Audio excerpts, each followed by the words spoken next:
Hi, welcome to this video. Today I'm sketching hands holding small objects like pills or a piece of charcoal.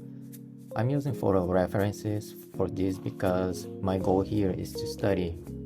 I'm trying to understand how the hand behaves when it's doing something like holding an object with fingers. Hands have always been a challenge for me.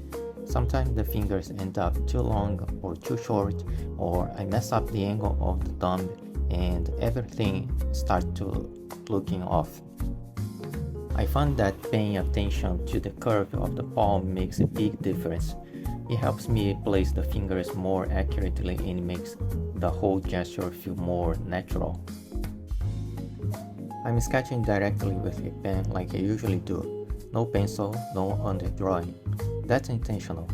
I like to keep things loose, even when I make mistakes. If I draw a line in the wrong spot, I just draw another one over it. You'll see overlapping lines in this sketch. And that's fine because this is a study for me. My sketchbook isn't a place for a polished work, it's where I learn.